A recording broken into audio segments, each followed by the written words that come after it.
The sound of metal echoed sharply in the workshop that morning, mixing with the faint hum of an air compressor and the scent of engine oil.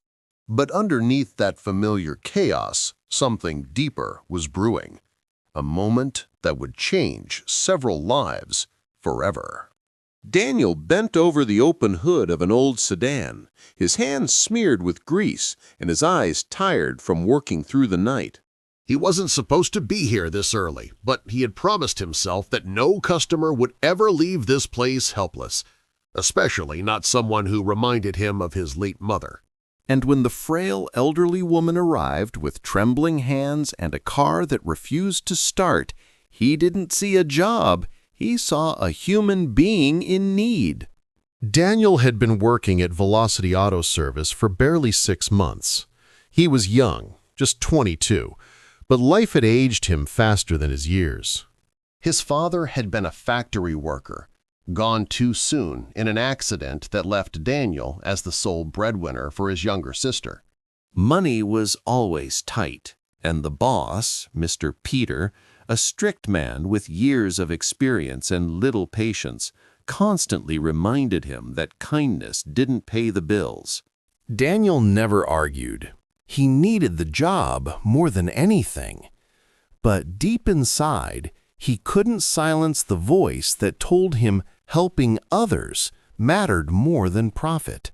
Before we dive deeper into this story, if you believe that true kindness always finds its way back, if you believe in standing firm in your integrity, then please take a moment to like this video, subscribe to Third Person View, and share it with someone who needs a reminder that compassion is never wasted. Your support helps us spread stories that inspire the world. That morning, as the elderly woman, Mrs. Margaret, stood near her broken-down car, anxiety written all over her face, Daniel saw her eyes filled with worry. She explained that her car had stopped working on her way to the local chemist, and that she couldn't afford repairs until her pension arrived next week. Daniel smiled softly and said, "Let me take a quick look." He didn't care if she could pay or not. He knew how it felt to stand helpless with no one willing to help. So he replaced a small part, patched the leak, and filled her tank with the last bit of gas he had stored in his own canister. Mrs. Margaret's eyes welled up when the engine roared back to life. She tried to offer him her last few dollars, but he shook his head. "Just drive safely, ma'am," he whispered, waving her goodbye. He didn't know someone had been watching the whole time. His boss. When Mr. Peter found out Daniel had repaired the car without charging a dime, fury ignited inside him. He stormed into the workshop later that afternoon, his voice sharp enough to cut through steel. The younger mechanics froze in place, their wrenches hanging mid-air. Daniel stood still as Mr. Peter shouted, his finger jabbing an accusation, veins visible on his forehead. "Do you think this is a charity? Do you think we can run a business on pity?" The words stung, but Daniel stayed silent. He tried to explain, but Peter wouldn't listen. The confrontation grew louder until, in a final burst of anger, Peter fired him on the spot. The room fell silent. The two apprentices in the background stared in disbelief. Daniel stood frozen, tears filling his eyes, but refusing to fall. Mrs. Margaret, who had returned to thank him with homemade cookies, stood near the doorway, both hands covering her mouth in horror as she watched the young man lose everything for helping her. Her heart broke that instant. Daniel quietly removed his gloves, placed them on the bench, and walked out without another word. Days turned into nights filled with uncertainty. Daniel searched for work everywhere, but was turned away again and again. Without references, no one wanted to hire him. The small amount of money he had saved quickly disappeared.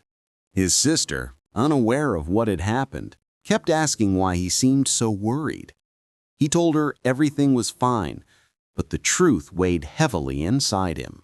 His dreams of one day opening his own small repair shop were slipping away. Meanwhile, Velocity Auto Service began to feel strangely colder without him. The other mechanics noticed the silence in the mornings, the lack of laughter, the missing sense of teamwork Daniel had brought.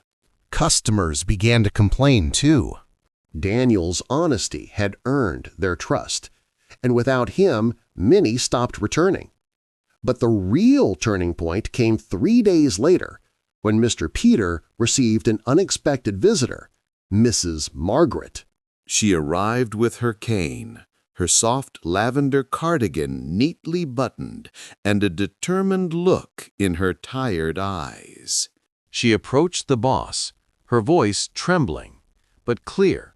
She explained who she was, the woman whose car Daniel had fixed. She told him how that very same day, after leaving the workshop, she had been on her way to visit her sick grandson in the Manchester Royal Infirmary. Without Daniel's help, she wouldn't have made it in time. Tears filled her eyes as she recounted how that young mechanic's selflessness had allowed her to say goodbye. Before her grandson passed away that evening. "He didn't fix a car," she said, her voice breaking. "He gave me something I can never repay, a final moment with someone I loved." For the first time in years, Mr. Peter's stern demeanor faltered. His face softened. His hands trembled slightly. He realized the depth of the mistake he had made. The image of him shouting at the young man replayed in his mind like a wound reopening. That night, he couldn't sleep. He thought of his own son, lost in a road accident years ago, and how he had built this business to escape his grief. He had closed his heart to emotion, believing that discipline and control would keep the pain away. But Daniel's kindness had pierced through that cold armor. The next morning, Peter made a decision. He found Daniel's address through one of the apprentices and drove there himself. The young man lived in a quiet district in Glasgow, where the walls of the house looked tired and hope seemed to hang thin in the air. When Daniel opened the door and saw his former boss standing there, he froze. He expected anger, maybe humiliation, but not the look of remorse in the older man's eyes. Mr. Peter admitted he had been wrong. He apologized sincerely, something he hadn't done in years. He offered Daniel his job back, not just as a mechanic, but as the new assistant workshop manager, recognizing the integrity and humanity the young man brought to the workplace. Daniel was speechless. Tears welled in his eyes, and he nodded slowly, unable to find words. When he returned to the workshop, everyone gathered around, clapping and smiling. Mrs. Margaret was there too, standing proudly, her hands clasped to her chest, whispering prayers of gratitude. The tension that once filled that space had vanished, replaced by something warmer, brighter, more human. Daniel went back to work that day, fixing engines and restoring hope, not just in cars, but in hearts. If this story warmed your heart, if it reminded you that one act of selfless kindness can truly change everything, it shows that compassion and integrity are priceless, capable of inspiring unexpected redemption. Please like this video, subscribe to Third Person View, and share it with someone who needs to believe in the enduring power of human goodness. Your support helps us continue sharing stories that matter and bring light to those in darkness. Before we close, I want to ask you, what do you think motivated Mr. Peter's profound change of heart? Was it Mrs. Margaret's words, or something deeper stirring within him? Share your thoughts in the comments. I read them all.